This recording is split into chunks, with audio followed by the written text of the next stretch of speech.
Le pain vivant, révèle-toi, révèle-toi, révèle-toi, tu es le pain vivant. Le pain vivant, c'est toi Jésus. Le pain vivant, c'est toi Jésus. Le pain vivant, c'est toi Jésus qui est le pain vivant. Le pain vivant, alléluia, le pain vivant, le pain vivant, le pain vivant, le pain vivant.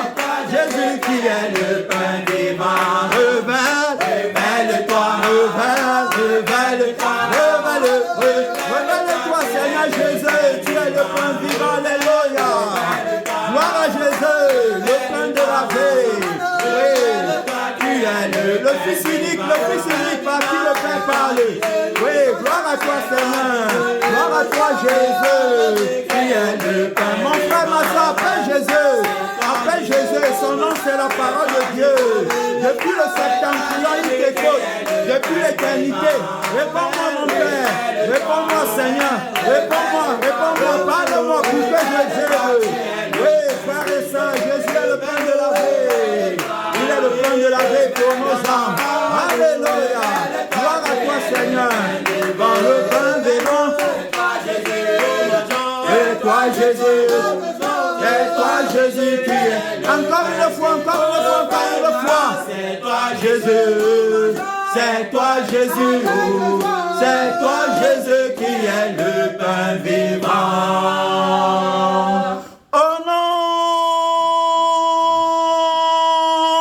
tout puissant du pain vivant, bien-aimé dans le Seigneur. Le pain vivant, c'est le Seigneur Jésus. Amen. Le pain vivant, c'est la parole de Dieu. Le pain vivant, bien-aimé, que nous mangeons pour vivre. Gloire à Dieu. Amen.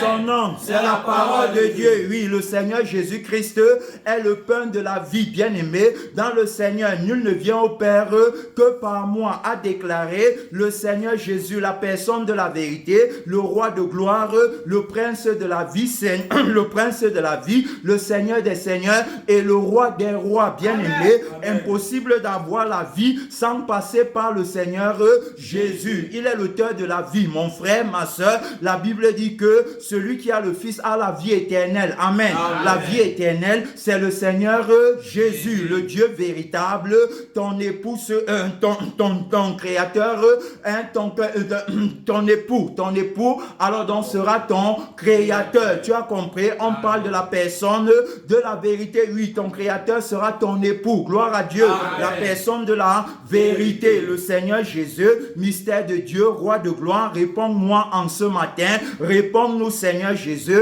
C'est par toi que nous avons la vie, Seigneur Dieu Tout-Puissant.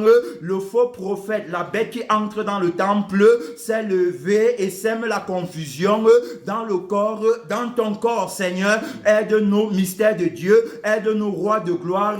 La bête qui entre dans le temple veut faire croire, Seigneur, que tu n'es pas le Dieu véritable, mais tu nous as donné, tu ne nous as pas laissé sans témoignage, tu nous as donné un témoignage vivant, Seigneur, Dieu Tout-Puissant, de ta conscience omnisciente, omnipotente, omniprésente, toute puissante. Oui, Seigneur Jésus-Christ, tu es le Dieu véritable, le Dieu de la vie éternelle, le Dieu de notre sanctification, le Dieu de notre libération, Seigneur Jésus-Christ, qui est en guerre contre la bête qui entre dans le temple, bien-aimé. Dans le Seigneur, il est en guerre le matin, midi et le soir. Il est en guerre, il est en plein combat, bien-aimé. De la même manière, nous sommes en plein combat.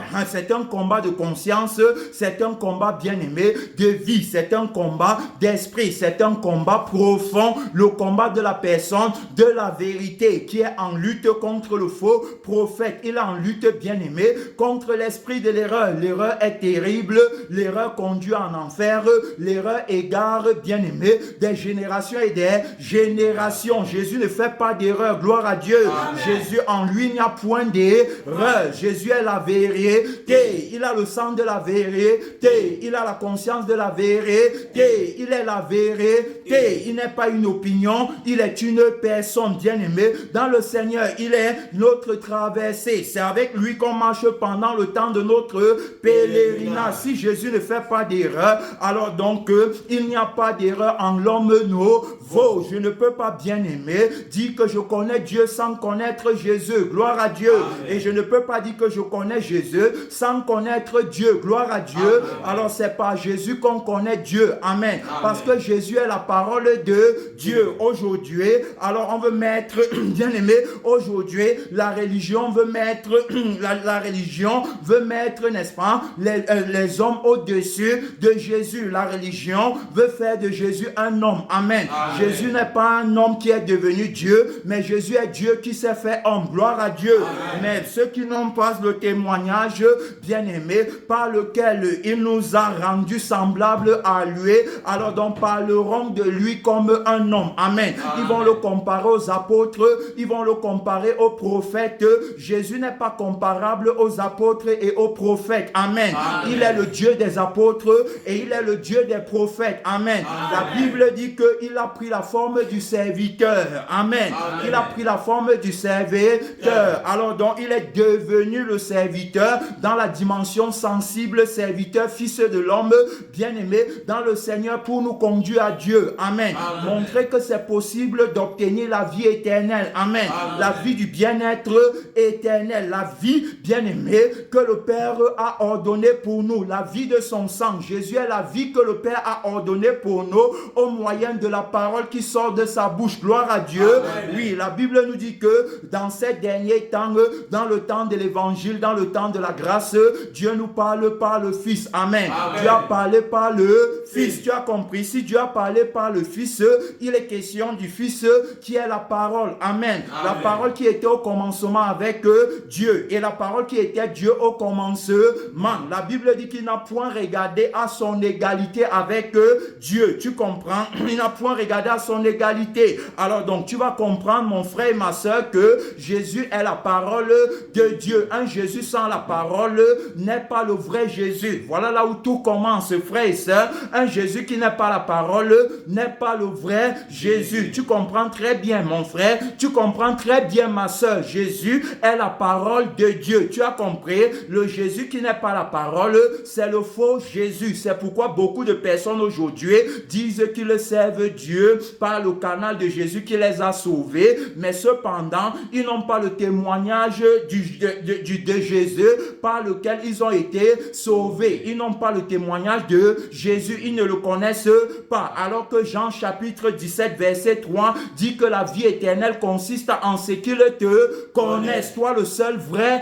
Dieu et celui que tu as envoyé, à savoir le Seigneur Jésus. Tu as compris? La vie éternelle. Alors donc tu dois le connaître tel qu'il est. Tu dois connaître sa vie, tu dois connaître son esprit. Je parle de la personne de la parole de Dieu. Tu as compris? C'est lui qui a été envoyé. Ma parole ne retourne pas à moi sans accomplir ce pourquoi elle a été envoyée. Au commencement était la parole. La parole était avec Dieu et la parole était Dieu. La parole, bien aimée, était la lumière et la vie des hommes. C'est cette parole qui a été faite chair. Amen. Amen. Tu as compris? On ne dit pas que c'est la chair qui est devenue Dieu, mais on dit que c'est la parole qui a été faite chair. Donc Dieu, bien aimé, a habité parmi nous en prenant la forme du serviteur. Amen. Amen. En prenant la forme d'un homme. Tu as compris? Alors donc c'est pourquoi on l'a appelé le Fils de l'homme dans la dimension sensible. Le Fils de l'homme, bien aimé,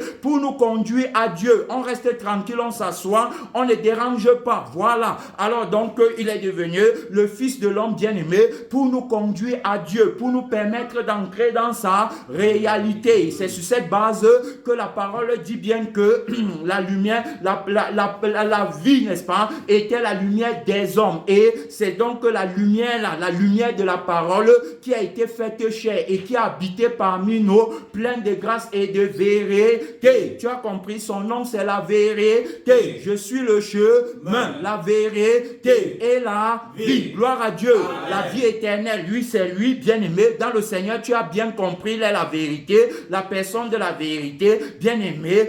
Il n'est pas une opinion.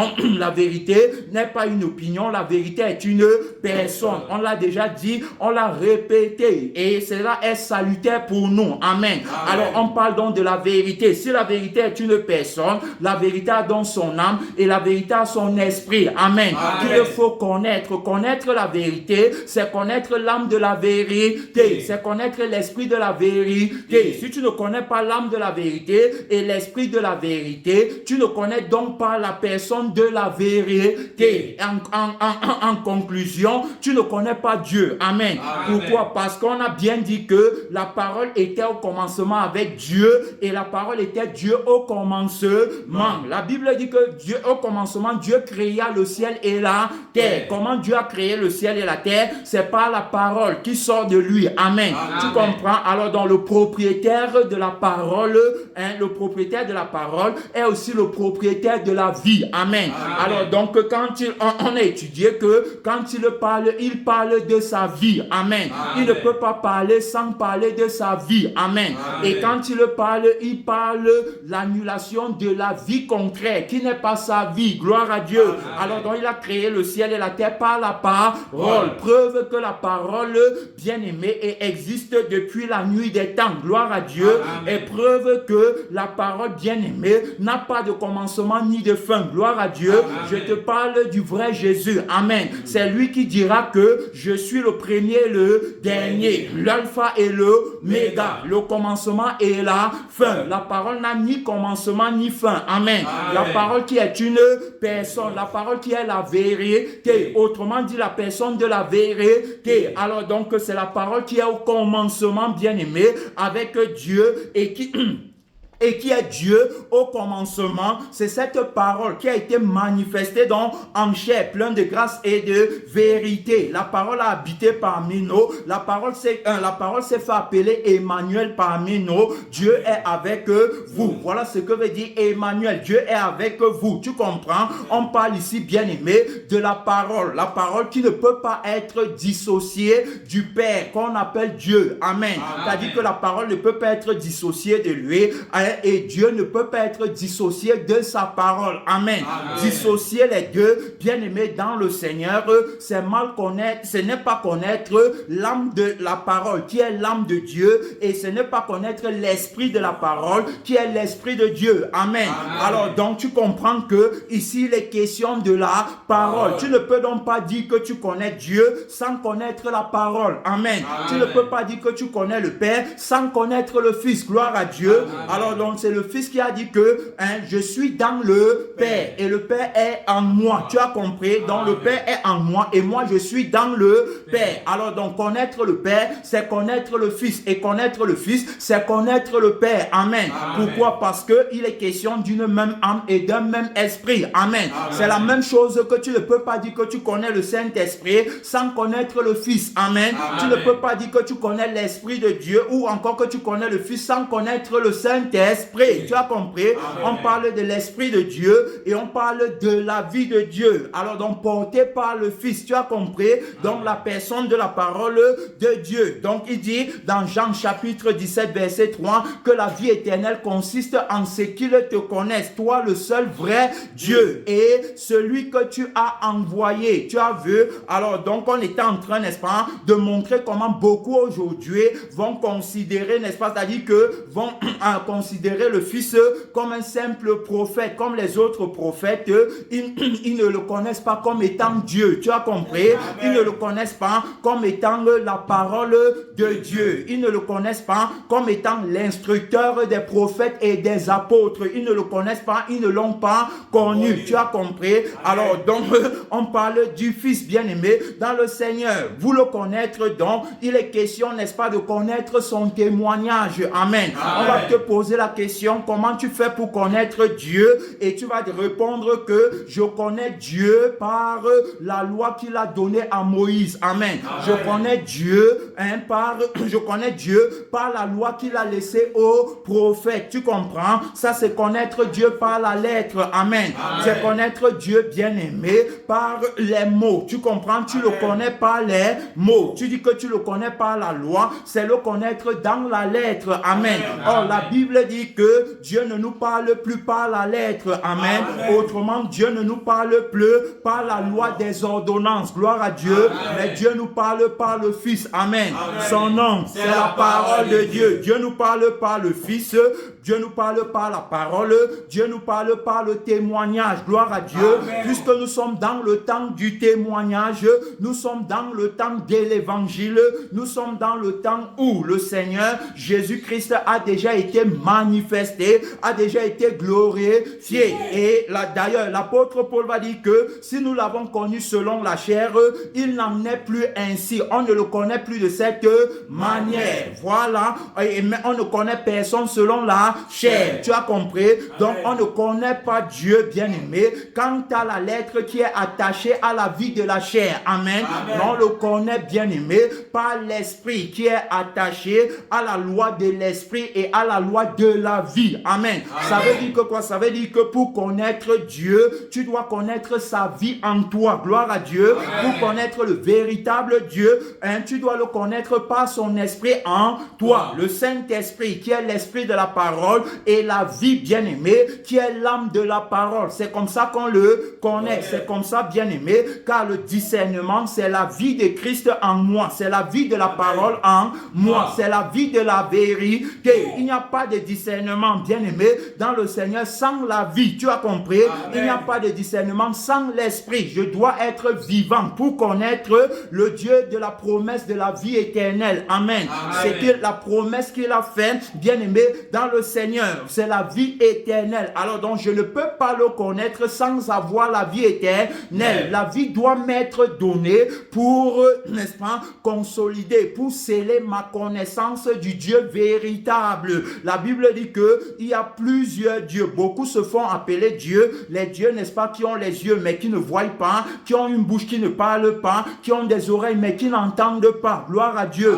Alors donc, il est question de faire la distinction. Tu vois, d'aucuns, n'est-ce pas, te diront que non. Pour connaître Dieu, il faut connaître, n'est-ce pas, il faut connaître son peuple, les instructions qu'il avait données à son peuple. Tu comprends? Il faut le connaître quant à la loi. C'est-à-dire que c'est la loi qui va te conduire à la grâce. C'est vrai que c'est la loi qui va te conduire à la grâce. Mais cependant, la loi à laquelle tu obéis jusqu'à présent ne t'a pas conduit à la grâce. Puisque la grâce, bien-aimée, c'est la vie qui est sans péché. Amen. Autrement dit, la vie de la parole qui t'est donnée par le Fils que le Père a envoyé. Amen. Alors donc, si le Fils a été manifesté, où est donc la grâce dont tu parles?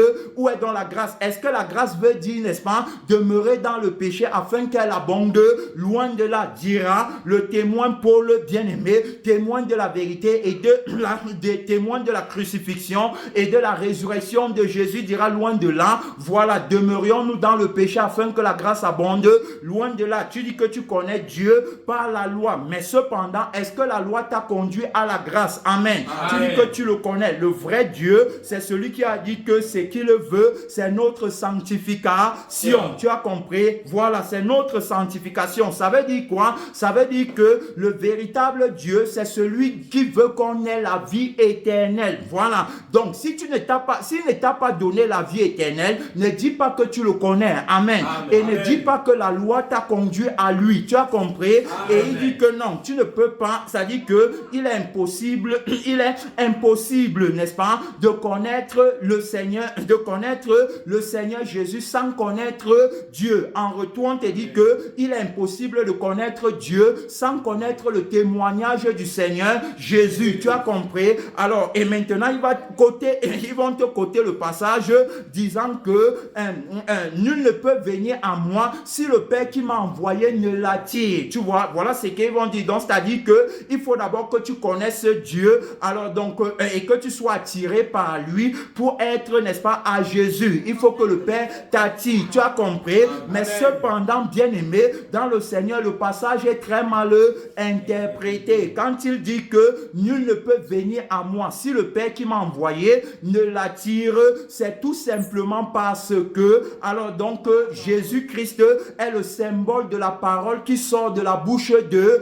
Dieu. C'est cette parole, bien-aimé, qui t'attire. Tu comprends? Amen. Tu ne peux pas être attiré à Dieu, encore moins à Jésus-Christ, sans avoir écouté la parole. Amen. Amen. Sans que la parole parole ne soit venue à toi. Dieu vient à toi pour t'attirer par la parole. Amen. Dieu ne vient pas à toi pour t'attirer par la loi. Amen. C'est par la parole qui a un témoignage. Amen. Alors donc dans le temps actuel, nous sommes bien aimés dans la loi de la parole. C'est-à-dire que la loi du crucifié et Dieu ressuscité. C'est la loi selon laquelle on va être jugé. Ce n'est pas la loi des ordonnances. Amen. Ce n'est pas la loi des ordonnances. Nous ne serons pas jugés par la loi des ordonnances, mais par la loi du crucifié. C'est-à-dire que celui, n'est-ce pas, qui va te juger, bien aimé, dans le Seigneur, va savoir si tu avais obtenu la vie de la parole pour être sans péché, va vouloir savoir si tu avais obtenu la conscience de la parole pour être irrépréhensible dans ta conscience, pour ne pas être accusé dans ta conscience. Est-ce que tu avais gardé la bonne conscience? Est-ce que tu avais la vie de la parole qui n'est pas la vie de la nudité du monde? Voilà comment tu vas être jugé. Tu vas être jugé à cause du péché. Amen. Ce n'est pas à cause de la loi des ordonnances. Tu as compris? La loi bien-aimée avait été donnée à l'homme pour le rappeler qu'il est un pécheur. Tu comprends? Et pour le conduire à la grâce, ça veut dire que pour le conduire à la personne de la vérité, qui est la parole de Dieu. Tu comprends? Montrant ainsi les limites de la loi des ordonnances en ce qu'elle ne pouvait pas, bien aimé dans le Seigneur, te sanctifier. Tu as compris? Te rendre irrépréhensible, parfait, invincible, selon la volonté du Créateur. Mais maintenant, elle te conduit à la grâce, elle te conduit à la personne de la parole pour que la parole, bien aimée, te sanctifie, pour que la parole te rende irrépréhensible. Tu comprends? Donc, voilà. Alors, donc, on ne peut plus dire dans le temps actuel où le Fils de l'homme a déjà été glorifié, parce que la Bible dit bien que l'Esprit n'était pas encore donné, parce que Jésus n'avait pas encore été glorifié. Mais maintenant, il n'en est plus ainsi. L'Esprit a déjà été donné. Tu as compris? Tu ne peux donc pas dire que on connaît Dieu selon la loi des ordonnances qu'il avait données à son peuple, mais on connaît Dieu dans le temps actuel, bien aimé, par la vie de la parole et par l'esprit de la parole. Tu as compris? Voilà comment dans le temps actuel on connaît Dieu. C'est pourquoi, bien aimé, dans le Seigneur, lorsqu'on prêche l'évangile, on ne va pas, n'est-ce pas, t'amener, c'est-à-dire qu'on ne va pas venir te prêcher la loi, mais on va venir te prêcher quoi? La grâce. On va venir, n'est-ce pas, te parler du Fils par qui on a la vie éternelle et du Fils par qui on reçoit l'Esprit de Dieu. Amen. Dieu lui-même dira que celui-ci est mon Fils bien-aimé, en qui j'ai mis toute mon affection. Écoutez-le. Gloire à Dieu. Il n'a pas dit d'écouter Moïse, mais il a dit d'écouter Jésus. Amen. Et Jésus lui-même va dire que Moïse a parlé de moi. Tu as compris? Alors donc, montrant par là que Moïse, qui représente la loi, est très faible, bien aimé, pour exercer le jugement. Amen. Le jugement va être exercé par la parole. La parole qui a une loi supérieure à celle de Moïse. Amen. Jésus-Christ est l'accomplissement de la loi de Moïse. Amen.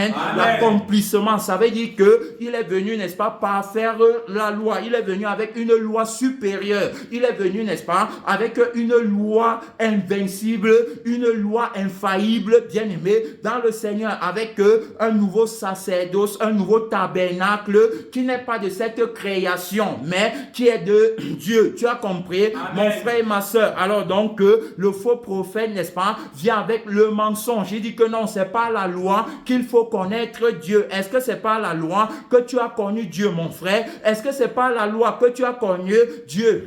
L'apôtre Paul dit que lorsque je suis allé chez vous, ce n'est pas avec une supériorité de langage ou encore le langage de la sagesse persuasive des hommes. Tu comprends? Ce n'est pas avec la tradition de l'homme. Ce n'est pas avec la compétence de l'homme. Ce n'est pas avec l'habileté de l'homme à observer la loi des ordonnances que je suis allé chez vous. Mais je n'ai pas eu la pensée de savoir parmi vous autre chose que Jésus-Christ et Jésus-Christ crucifié, terminé. Gloire à Dieu. Alors Jésus-Christ est Jésus-Christ crucifié. Tu as vu, lorsque je suis allé chez vous, c'est avec le témoignage de Christ crucifié et ressuscité. Amen.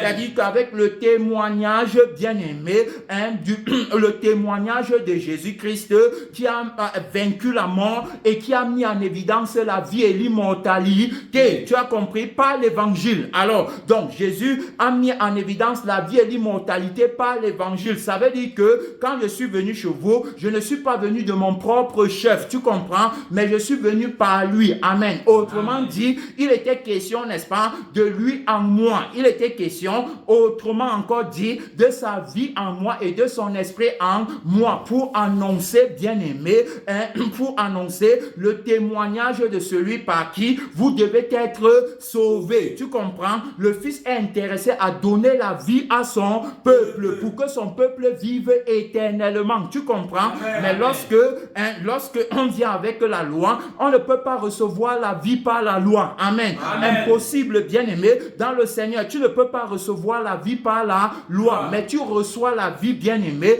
par la grâce de Dieu. C'est pourquoi il va bien dire que cela ne vient pas de nous, afin que nul chair ne se glorifie. C'est par grâce que vous êtes sauvés. La grâce, donc, c'est quoi? Il faut comprendre ce que c'est que la grâce. La grâce, c'est la personne de la vérité. Amen. La grâce, c'est la personne de la parole de Dieu. Gloire à Dieu. Parce que dans le livre de Tite, la Bible nous dit que la grâce de Dieu, source de salut pour tous les hommes, a été manifestée. Elle nous enseigne à faire comment? À renoncer à l'impiété. Tu comprends? Donc, elle nous enseigne la crucifixion à la vie et à la conscience de l'impiété. Gloire à Dieu. Voilà ce qu'elle nous enseigne. Elle ne peut pas nous enseigner sans nous communiquer sa vie. Amen. C'est pourquoi c'est ceux qui croient, n'est-ce pas, en lui, qui reçoivent la grâce. C'est ceux qui croient en lui, qui reçoivent autrement la vie, bien-aimé, dans le Seigneur. C'est cette vie que les prophètes et que les apôtres, bien-aimés, ont prêché, puisque et c'est de lui qu'ils ont parlé. Dans le rouleau du livre, je viens, il est question de moi. Tu as compris? Tous les prophètes rendent de lui le témoignage que quiconque croit en lui reçoit par son nom le pardon de ses péchés. Tu as compris? Alors, qui d'autre peut pardonner les péchés que Dieu lui-même? Tu comprends? Qui peut pardonner les péchés si ce n'est Dieu lui-même? Qui peut, bien aimer, te faire naître de nouveau si ce n'est Dieu lui-même? Qui peut te faire marcher en nouveauté de vie, marcher dans la sainteté, dans la pureté? Qui peut faire de toi une nouvelle créature? Parce que la Bible dit dans le livre de 2 Corinthiens 5, 17 que si quelqu'un est en Christ, il est une nouvelle créature. Voici, les choses anciennes sont passées et toutes choses sont devenues nouvelles. Qui peut le faire si ce n'est le Dieu créateur de l'homme nouveau? Le créateur de l'homme nouveau, c'est qui? Bien-aimé dans le Seigneur, qui a créé l'homme nouveau. C'est le créateur de l'homme nouveau qui est Dieu. Gloire à Dieu. Amen. Tu ne peux donc pas dire que Jésus n'est pas Dieu. Tu as compris? Jésus est le Dieu véritable parce que c'est par lui que l'homme nouveau voit le jour. Amen. C'est par lui que la justice du royaume des cieux est établie sur la terre. Amen. Alors donc il est le Dieu véritable. Tu as compris? Donc bien-aimé dans le Seigneur, connaître Dieu, c'est connaître Jésus. Amen. Si tu ne connais pas Jésus, tu ne peux pas dire que tu connais Dieu. Tu as compris? Le temps de la connaissance de Dieu dans la loi est passé. Est-ce que tu comprends, mon frère et ma soeur? Le temps là est passé, on ne connaît plus Dieu selon la loi. Puisqu'il a dit qu'on ne le connaît plus quant à la chair. Mais la loi était pour la chair. Amen. C'est-à-dire que, bien aimé, dans le Seigneur, tu vas voir que ceux qui observaient la loi, alors donc, l'observaient quant à la chair. Ce n'était pas quant à l'esprit. C'est d'ailleurs la raison pour laquelle ils offraient les sacrifices chaque année pour leurs péchés. Mais tu comprends, aujourd'hui, ceux, n'est-ce pas, qui connaissent Dieu en esprit et en vérité, n'offrent pas les sacrifices pour la purification de leurs péchés chaque temps, chaque année. Est-ce que tu as compris? Amen. Parce que Jésus l'a déjà fait une fois et pour toutes. Amen. La Bible nous dit dans le livre des Hébreux que le Seigneur Jésus-Christ a traversé le tabernacle plus haut et plus grand, qui n'est pas de cette création. Est-ce que tu comprends, bien-aimé, dans le Seigneur, qui n'est pas de cette création? Tu comprends? Alors donc, il a obtenu pour nous une rédemption qui est éternelle. Regardez, je te prends d'abord le livre d'Hébreux 9 à partir du verset 11. Regarde ce que la Bible dit. La Bible dit que mais Christ est venu comme souverain sacrificateur des biens à venir. Il a traversé le tabernacle plus grand et plus parfait qui n'est pas construit des mains d'hommes. Gloire à Dieu. Amen. C'est-à-dire qu'il n'est pas de cette création. Et il est entré une fois et pour toutes dans le lieu très saint, non avec le sang des boucs et des veaux, mais avec son propre sang, ayant obtenu une rédemption éternelle. Tu as compris? Il est entré une fois et pour toutes dans le lieu très saint.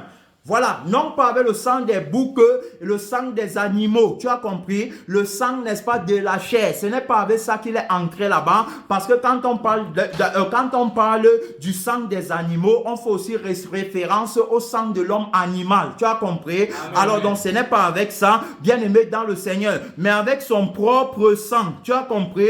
Ayant obtenu pour nous une rédemption éternelle. Voilà, donc, ça veut dire que désormais, c'est pas l'esprit qu'on observe la loi, ce n'est plus par la chair. Amen. Amen. Autrement dit, on parle donc de la loi de l'esprit de vie. Tu as compris? Ce n'est pas de la loi du péché et de la mort. Parce que Romains chapitre 8 verset 1 dira que il n'y a plus de condamnation pour ceux qui sont en Jésus-Christ. Tu comprends? Parce que Jésus a obtenu pour eux une rédemption éternelle. Donc désormais, bien-aimés dans le Seigneur, ils ont leur nom inscrit dans le livre de vie. Ils connaissent donc le vrai Dieu par la vie qui leur a été donnée, bien-aimés dans le Seigneur. Et il dit qu'il n'y a plus de condamnation pour eux, car la loi de l'esprit de vie en Jésus-Christ nous a affranchis de la loi du péché et de la mort. Puisque c'est pas la première loi qu'on a connu le péché. Tu as compris? Cependant, cette loi était incapable de nous purifier du péché pour que nous ayons la vie éternelle. Cette loi n'a fait que nous conduire à la grâce comme un pédagogue bien-aimé dans le Seigneur, afin que par la grâce nous soyons parfaits. Amen. C'est pourquoi tu verras bien que dans la loi de Moïse, bien-aimé, parce qu'on a vu que Moïse est la représentation de la loi. Amen. Alors dans la loi de Moïse, il dira que tu n'iras pas avec une femme qui n'est pas ta femme pour commettre avec elle l'adultère. Tu as compris? Donc ça veut dire qu'on ne doit pas te prendre en flagrant délit d'adultère. Voilà ce que la loi de Moïse dit. Tu ne dois pas commettre l'adultère. Voilà. Mais on remarque bien que quand le Seigneur Jésus va venir, il va venir, n'est-ce pas, avec l'accomplissement de cette loi. Amen. Avec la loi parfaite. Tu as compris? La loi de l'esprit de vie. Regarde, c'est parce que Moïse a dit que tu ne commettras pas l'adultère, bien-aimé dans le Seigneur, que tu as su, n'est-ce pas, que aller avec une femme qui n'est pas ta femme, c'est le péché. Amen. Ce n'est que parce qu'il a dit que tu l'as connu. Maintenant, alors, tu as connu donc le péché par la loi. L'apôtre Paul le dira dans le livre de Romains chapitre 7. Amen. Il va le dire, et que nous savons que la loi est parfaite, mais moi je suis charnel, vendu au péché. Tu as compris? Ça veut dire que quoi? Ça veut dire que la loi, n'est-ce pas, de Dieu est parfaite, mais seulement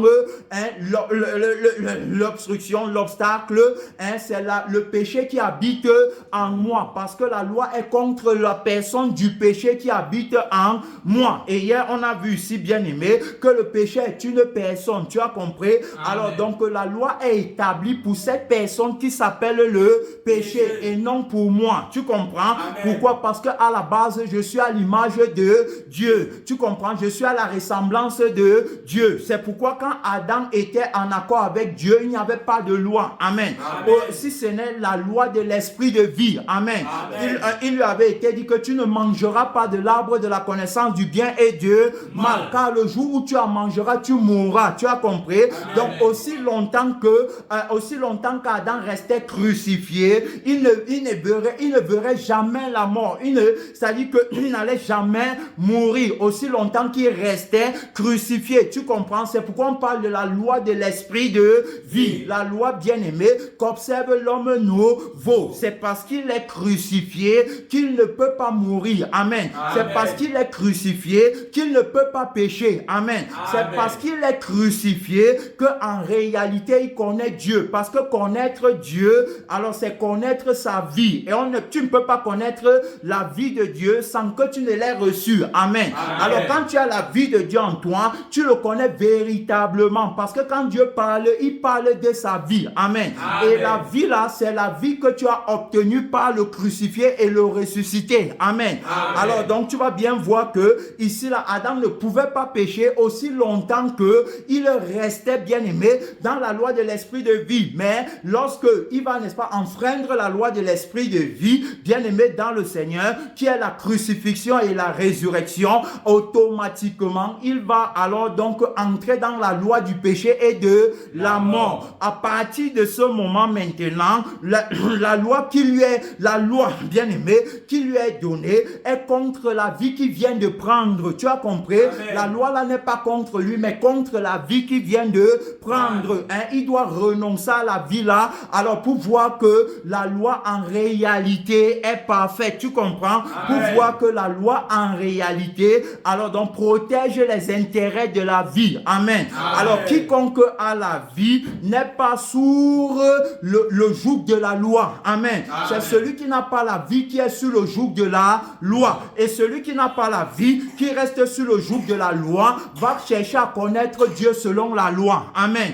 Il va chercher à connaître Dieu selon la loi. Pourquoi? Parce qu'il n'a pas la vie. Amen. Et c'est pourquoi le fait, n'est-ce pas, de vouloir connaître Dieu selon la loi le garde dans ses péchés. Amen. Il dit bien que si on l'a connu selon la chair, on ne le connaît plus comme ça. Pourquoi? Parce que sa thématique objective, c'est de nous donner la vie éternelle. Tu comprends? Et la vie éternelle s'y passe alors donc par la connaissance du vrai Dieu. C'est-à-dire que la connaissance de celui, n'est-ce pas, qui a donné la vie au moyen de la parole. La parole qui a été faite chair et qui a habité parmi nous, pleine de grâce et de vérité. Ainsi ne te donne pas la vie, tu ne peux pas le connaître. C'est pourquoi, alors ceux, n'est-ce pas, qui disent qu'ils le connaissent selon la loi, n'ont pas de témoignage. Quand tu vas lui dire que oui, comment tu fais? Alors donc pour connaître le Dieu véritable parmi tant de dieux qui sont dehors, il va te dire que non, c'est en fonction de la loi que je le connais. La loi qu'il a laissée à Moïse, la loi qu'il a laissée au prophète, c'est comme ça que je le connais. Est-ce que dans la loi qu'il a laissée au prophète et à Moïse, est-ce que la loi là te sanctifie? Parce que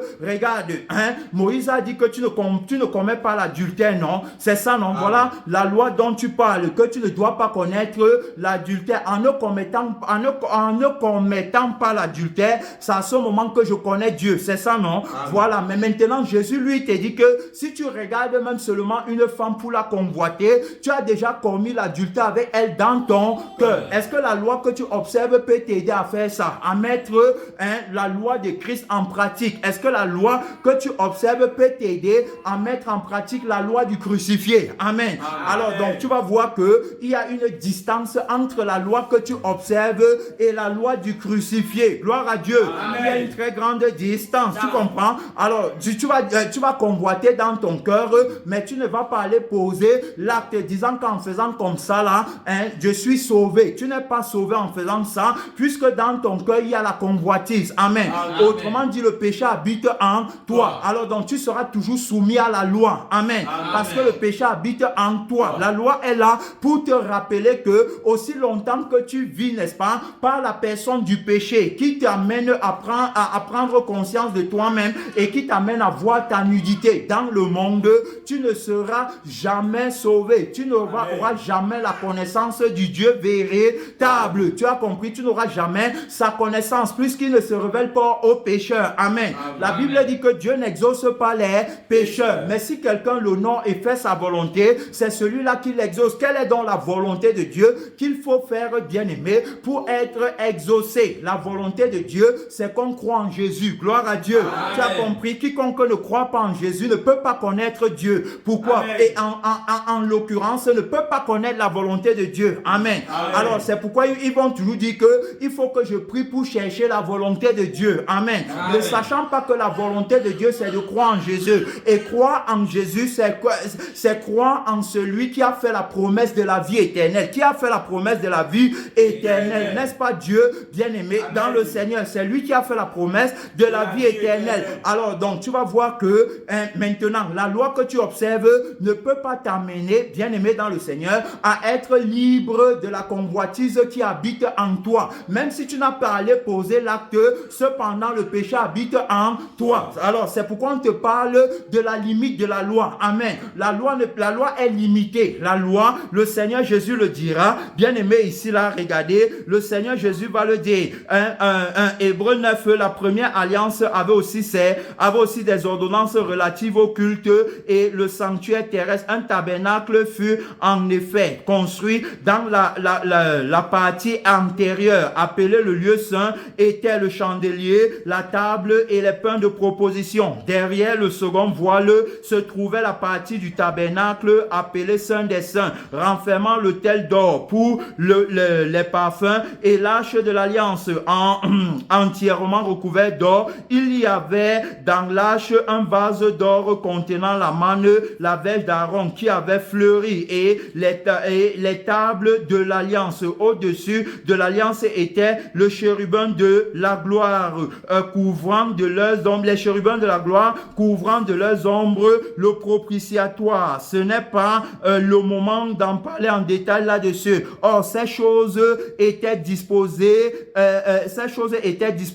les sacrificateurs qui font le service entrent en tout temps dans la première partie du tabernacle et dans la seconde. Le souverain sacrificateur entre une fois par an, non sans y apporter du sang qu'il offre pour lui-même et pour les péchés du peuple. Le Saint-Esprit montrait par là, écoute très bien, le Saint-Esprit montrait par là que le chemin du lieu très saint n'était pas encore ouvert tant que le premier tabernacle subsistait. Gloire à Dieu. C'est justement parce que tu es encore sous le rapport, parce que tu es sous le rapport de la conscience de la personne du mensonge et dans la vie de la nudité du monde que le premier tabernacle subsiste. Amen. Donc tu es encore sous la loi. Il dit que tant que la loi là subsiste, tu ne peux pas avoir part à la grâce. Tu as compris?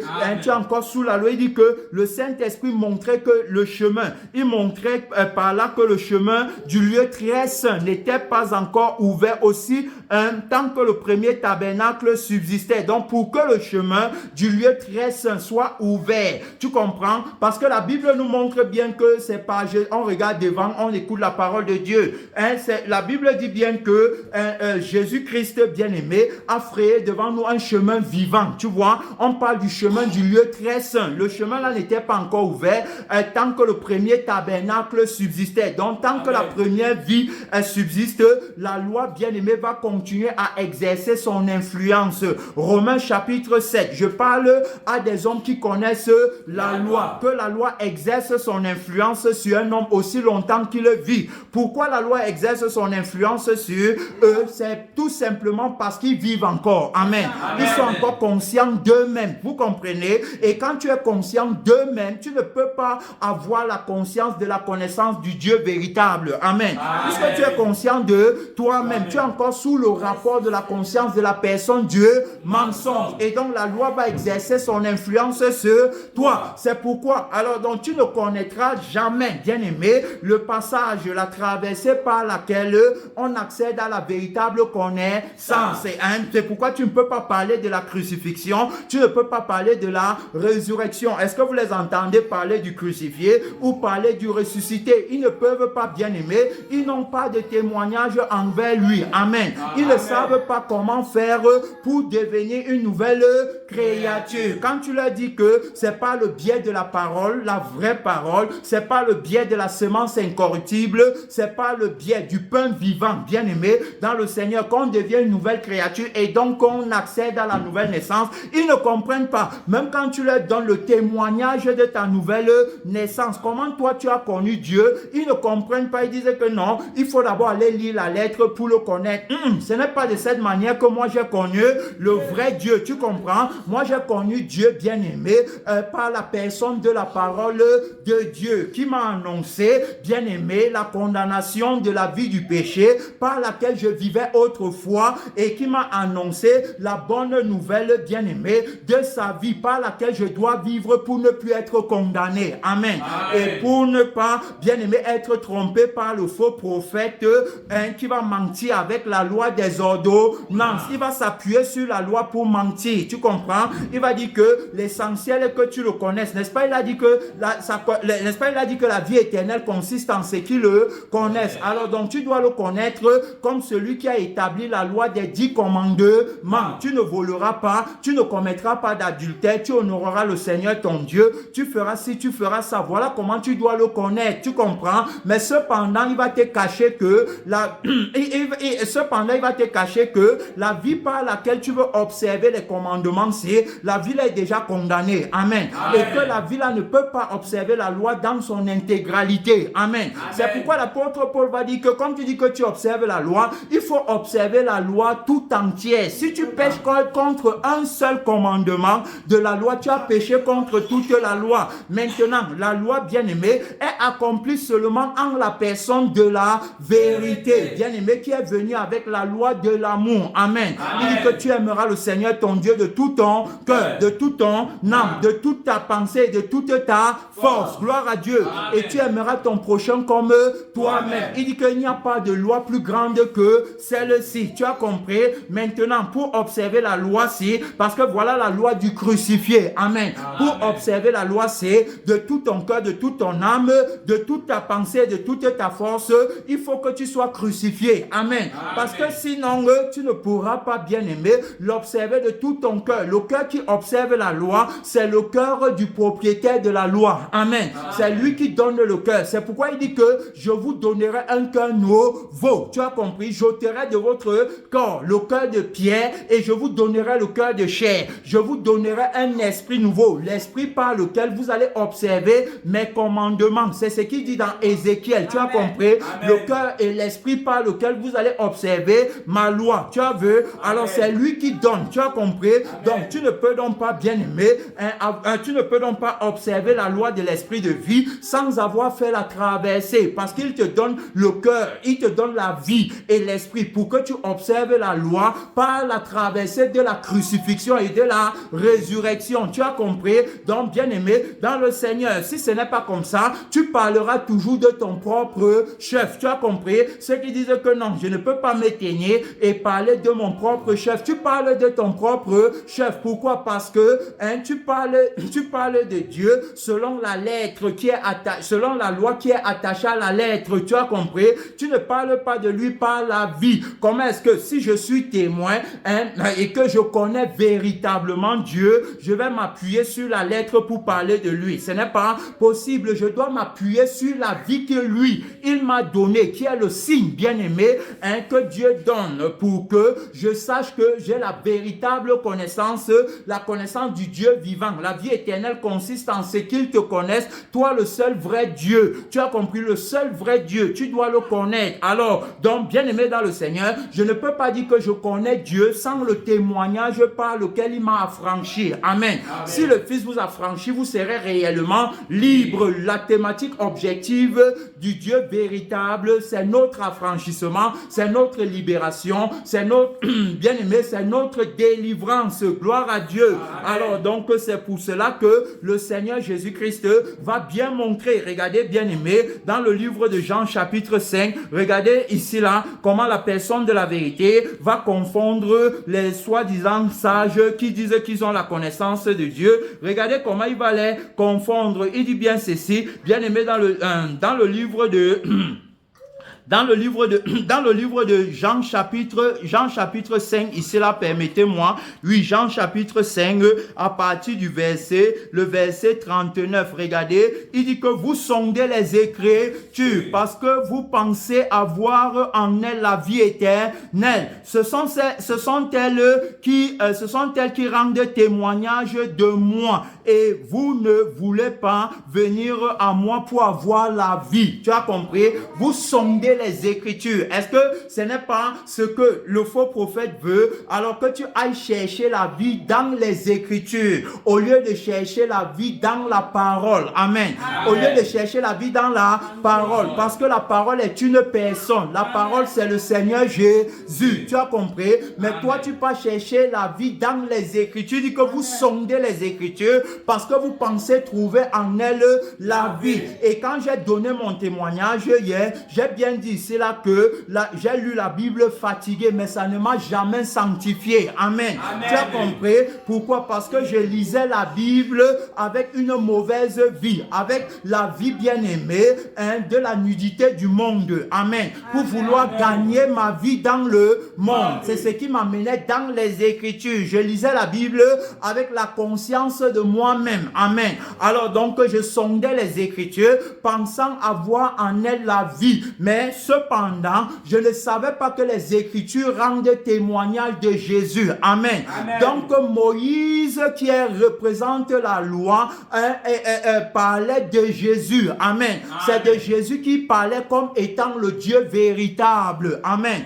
Maintenant, eux, ils se disent que non, un autre prophète plus puissant que moi va venir après moi, un autre prophète. Alors, donc, ils mettent Jésus-Christ au même pied d'égalité avec les prophètes. Tu comprends? Quand on dit qu'un autre prophète, bien aimé dans le Seigneur, c'est une façon de montrer que le prophète qui va venir n'est pas du monde. Lui vient, bien aimé, du royaume des cieux. Tu comprends? Il prend la forme du serviteur. C'est pourquoi on l'appelle prophète. Amen. C'est aussi pourquoi on l'appelle le fils de l'homme, parce qu'il a pris la forme du serviteur. La Bible dit que la parole a été faite chair. Il faut comprendre que dans la dimension sensible, alors donc on peut l'appeler prophète, on peut l'appeler apôtre, on peut l'appeler évangéliste, on peut l'appeler missionnaire, on peut l'appeler frère, on peut l'appeler pasteur. Tu as compris? Mais dans la dimension de l'esprit, il est Dieu. Amen. Dans la dimension de l'esprit, il est Dieu. Et c'est pourquoi il dira que Père, glorifie-moi de la gloire que j'avais auprès de toi avant que le monde ne fût créé. Amen. Au commencement, la parole était avec Dieu et la parole était Dieu. Au commencement, bien aimé dans le Seigneur, vous allez voir alors donc que ces personnes-là, ce sont des personnes qui veulent, n'est-ce pas, obstruer, qui veulent, bien aimer, détruire la foi qu'on a en Jésus. Ils veulent, n'est-ce pas, nous faire croire que on peut obtenir le salut sans passer par Jésus. Voilà ce qu'ils veulent nous faire croire. Il n'est pas possible, bien aimé dans le Seigneur, d'obtenir le salut sans passer par Jésus. Tu as vu? Alors c'est Jésus qui a dit que si tu regardes une femme pour la convoiter, tu as déjà commis l'adultère avec elle dans ton cœur. Celui qui l'a dit est aussi capable de te donner la vie qui ne convoite pas. Amen. Autrement dit, la vie qui ne regarde pas pour convoiter. C'est pourquoi après tu diras que non, moi je ne suis qu'un simple homme. Il peut m'arriver de pécher. Il peut arriver que je commence à bavarder là et je pêche. Tu comprends? Celui qui est une nouvelle créature et qui a reçu la vie de Jésus-Christ en lui ne peut pas pécher parce que quand il parle beaucoup, il est animé, bien aimé, par la vie qui veut qu'on parle de Jésus. Amen. Parce que c'est en parlant de Jésus qu'on obtient la vie. Amen. Si je ne parle pas beaucoup de Jésus, je vais mourir. Amen.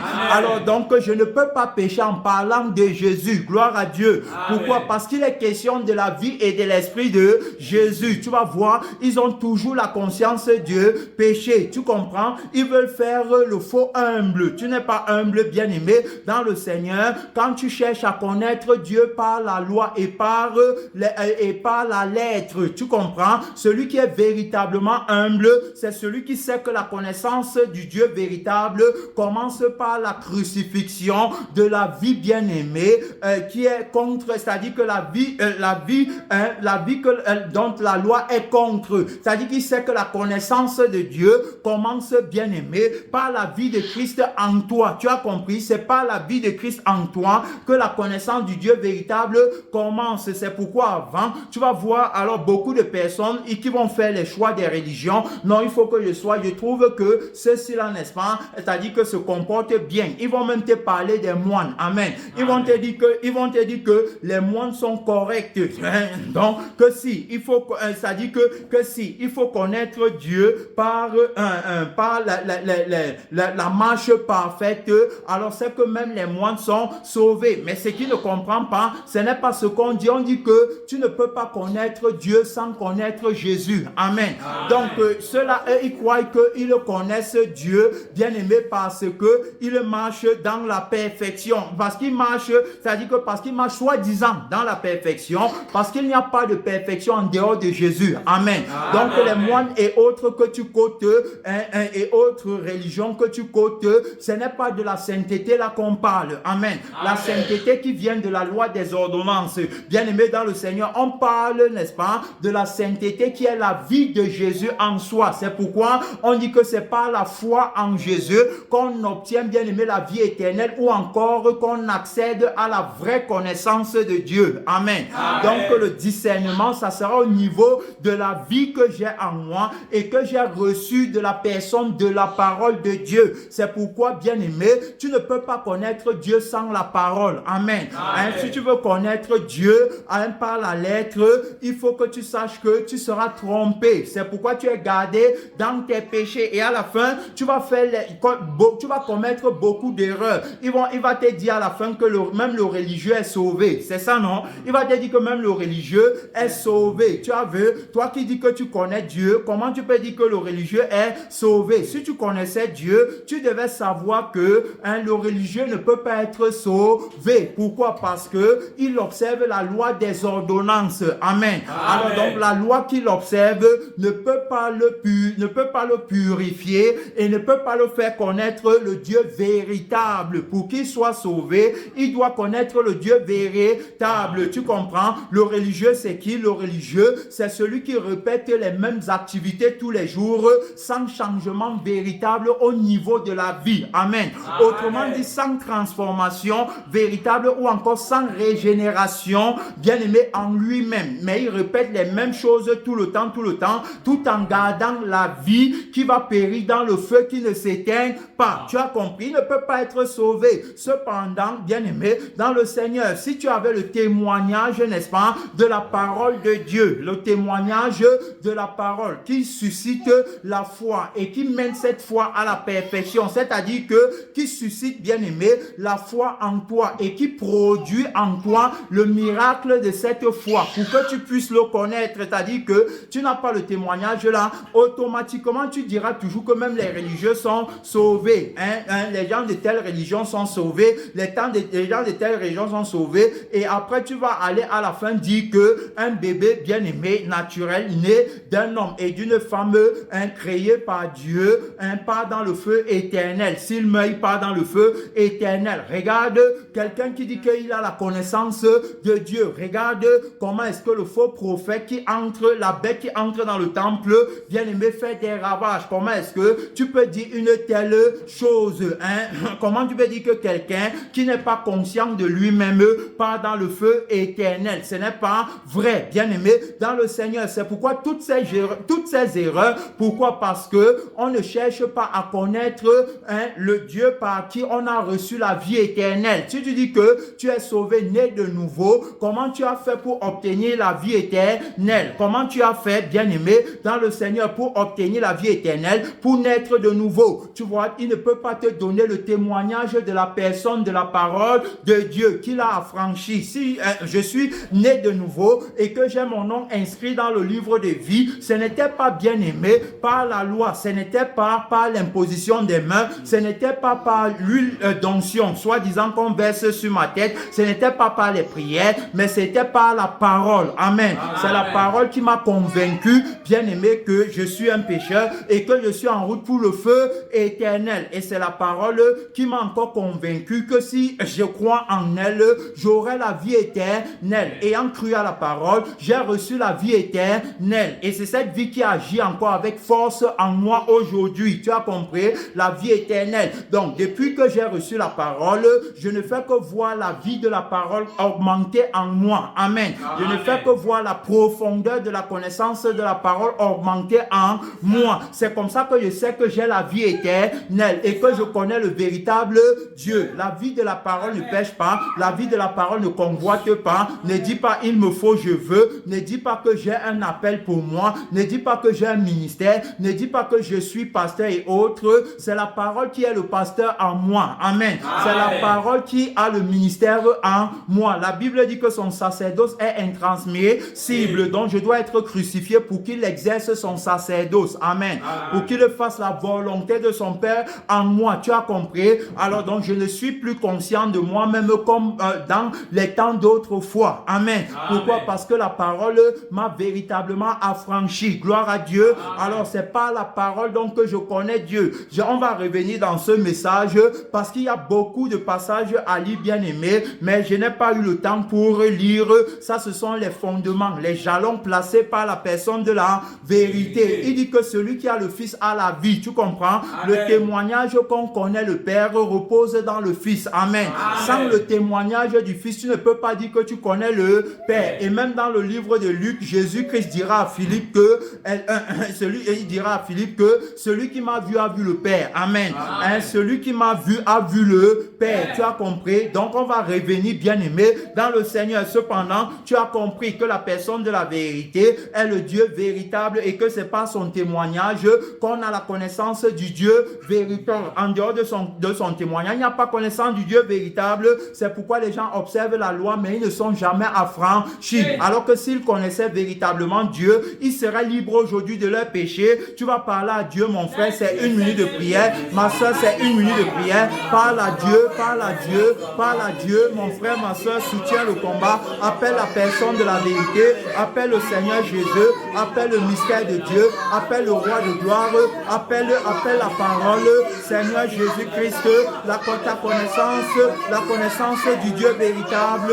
Papa, la connaissance ou encore la vie éternelle consiste à te connaître, Seigneur. Autrement, à connaître ton témoignage, à connaître le témoignage de ta vie, à connaître le témoignage de ton esprit. Oh, mystère de Dieu, aide-nous. Mystère de Dieu, garde-nous. Réponds-nous depuis l'éternité. Réponds-moi depuis les lieux élevés. Réponds-moi depuis les lieux de victoire. Réponds-moi depuis les lieux du témoignage. Réponds-moi depuis les lieux de la révélation.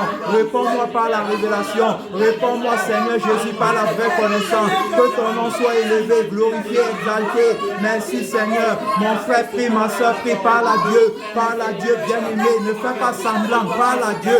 Parle à Dieu. Tu dois être affranchi. Tu dois être affranchi pour que la connaissance soit pratique. Tu dois être affranchi. Mon Père, libère-moi. Mon Père, affranchis-moi. Merci, Seigneur. À toi la gloire. À toi l'élévation. À toi la puissance. À toi, Seigneur Jésus-Christ, l'autorité. À toi, Seigneur Jésus-Christ, le pouvoir. Au nom de Jésus. Amen.